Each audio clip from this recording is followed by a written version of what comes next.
Tamron have just announced their latest update to their telephoto version of the Holy Trinity, the Tamron 70-180 f2.8 G2 lens. This lens looks to rival Sony's own newly updated G Master telephoto. But the question is, does the Tamron hold its weight compared to the Sony lenses? And most importantly, can it do so at less than half the cost? Well, I took this sucker deep with me into the backcountry of Monument Valley just to find out. So let's get into it. Often when YouTubers get a new lens to test, they've got a couple of days to run around their neighborhood or maybe snap a couple of photos of their cat before giving their recommendation. But not Papa Mesh. Instead, I drove 14 hours round trip and had a local Navajo guide drive me an additional 4 hours into the middle of the desert to test out the new Tamron 70-180 G2. Why? Because I'm a glutton for punishment. And I think it's better to get a sense of what it's really like to use this thing, what it's like to travel with it, and what it's like to get some epic conditions with it rather than midday shots at the local park. Now, Tamron did send me this lens to test out, but they have no say in what I say, and they don't get to see this video before you do. So with the G2 version of this lens, Tamron has made a lot of improvements that are consistent with the rest of their G2 lineup. They have their improved VXD motors, and like their other G2 lenses, they perform super great. They focus super quickly, they're virtually noiseless, and they pair nicely with all of Sony's fun new AI and autofocus tracking features. Technically, they only have 2 focusing motors compared to 4 motors that the Sony has in their G Master lineup. But from a performance standpoint, I didn't really notice that much of a noticeable drop-off. It does do some quick focus hunting at times, so if you're doing kind of like that tap rack to focus, that might run into some issues for you sometimes, but I don't think it's enough to make you think that this lens is garbage or something like that. If I had to complain about anything autofocus related, it's that the lens does this really weird thing when you're zooming. So let's say you're focused on something and then you zoom in. During that zoom, everything goes blurry, and then it seems to adjust again once you've completed the zoom. We shouldn't expect this budget lens to be parfocal. And like, technically, I don't even know that the focus itself shifts that much from when you start the zoom to its final resting place, but you sort of kind of go blind when you're in the act of zooming. And that could kind of cost you missing the shot. With the updated G2, Tamron has also included their image stabilization, which they call VC, or vibration compensation. This was missing in the original version of their 70-180, and given that 70-200 type range lenses are frequently shot handheld, this is obviously a huge benefit to be included. I'll admit this isn't perfect, and I do prefer the OSS on Sony's lenses.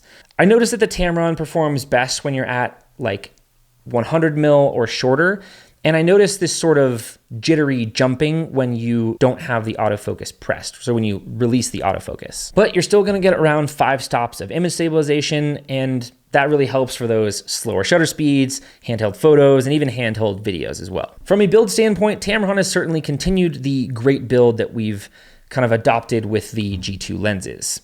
It's built from a nice solid plastic. The focus and zoom rings are really nice and solid, and they have a really smooth throw to them. Tamron has also had very nice weather sealing throughout their lenses for quite a while now, and the 70-180 G2 is no different.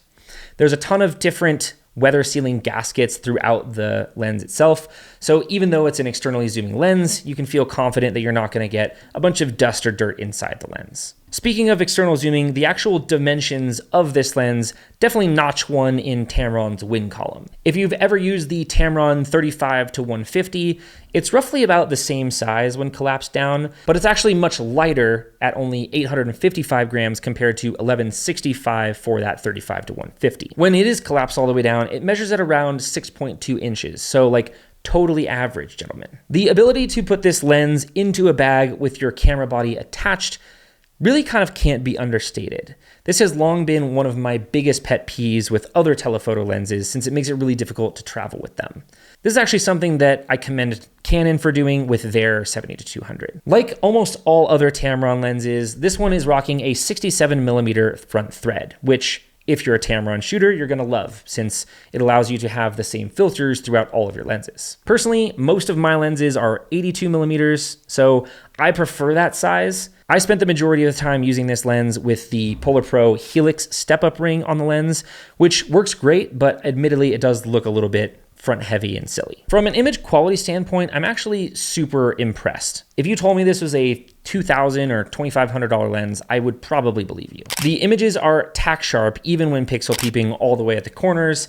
I didn't really notice any chromatic aberration or weird color casting either. All right, now one thing that is really cool about this lens is the custom button. Tamron have included a single focus hold button with 3 programmable settings available to map to that button. So if you connect your computer to the lens via a USB-C cable, you're able to customize the lens via the Tamron Lens Utility app. For example, you can adjust the focus ring to be linear, you could adjust the focus throw, and you could even reprogram the focus ring to swap to an aperture ring instead.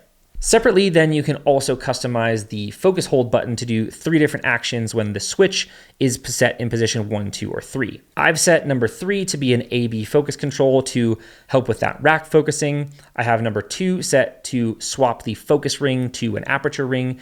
And when using that aperture ring, it's actually super smooth for adjusting exposure during video. I would even say it's smoother than the declicked aperture on a Sony G Master lens. And then I have number 1 set to toggle between autofocus and manual focus when you press that focus hold button. Personally, I would much prefer to have a dedicated autofocus, manual focus switch. It's kind of hard to tell whether you're in autofocus or manual focus just by clicking that button. And I personally am constantly switching between the two. So there are times when I thought I was in autofocus and then I'm sitting there hitting the autofocus button, nothing's happening and I can't tell why. For me, for my style of shooting, I much prefer to have that autofocus, manual focus switch. In the same vein of my preference for that AF/MF switch, there are a few other things about the 70 to 180 G2 Tamron lens that I'm not super fond of. First and foremost, of course, it's a bummer not having that extra 20 millimeters of reach. My typical travel kit includes the 100 to 400 G Master because I love having that extra reach and I really like to compress my scenes. And while I wouldn't consider myself a wildlife photographer, I'm still always on the lookout for little critters to capture. With today's high megapixel cameras, you could probably get away with cropping in a little bit extra. So if you're rocking the Sony a7R V, maybe the high megapixels can kind of make up for that lost 20 millimeters that you have there. Sony also limits a few things when you're using third-party lenses. For instance, the maximum burst rate that you get when using a Tamron lens is limited to 15 frames per second, whereas the Sony lenses can make full use of the 30 frames per second on the Sony a1. Now, in practice, unless you're shooting sports primarily, I think 15 frames per second rather, is probably more than enough. And I think the a7R V and the a7 IV don't even shoot above 15 frames per second. So if you're pairing it with one of those, then you're probably fine. Sony does also limit the compatibility of their teleconverters to only native lenses as well. So if you were thinking maybe you could get away with that lost 20 millimeters by picking up the 1.4x teleconverter, you'll be upset. Now, I know this lens is much smaller than some of the other telephotos on the market, but when you're on a tripod and using a tele lens, you should probably be using a tripod collar. This helps with balancing, stabilization, and even just making it easier to adjust your tripod to compose your scene. Compose? But unfortunately, that's missing on the Tamron 70 to 180 G2. So throughout the course of reviewing this lens, there are clearly some pros and cons compared to the Sony G or even G Master telephoto options. The Sony lenses certainly outperform the Tamron in a number of key categories, but all of this becomes a lot more reasonable when we consider the price. At just $12.99 US, the Tamron is less than half the price of the Sony 70 to 200 G Master Mark II. And then the Tamron is even still $400 less expensive than the Sony 70 to 200 f4 G lens. So could you deal with things like slightly slower autofocus, lack of a few switches, lack of a dedicated aperture ring, 20 millimeters less range, and then no pairing with teleconverters? Could you deal with all of that for that level of savings? I mean, I guess that's kind of what you really need to ask yourself. Tamron has made an awesome lens with the 70 to 180 G2 and the rest of their G2 lenses. And I think that you will be more than happy if you add this to your kit. Whether you're an intermediate shooter and this is maybe your first telephoto lens, or you've been rocking the original version and you're looking for a nice little upgrade. I'm curious to know though if you'll be getting one. Let me know in the comments, play thumb war with the like button, subscribe if you haven't already, and while you're waiting for next week's video, I bet you'll like watching that one next. Peace.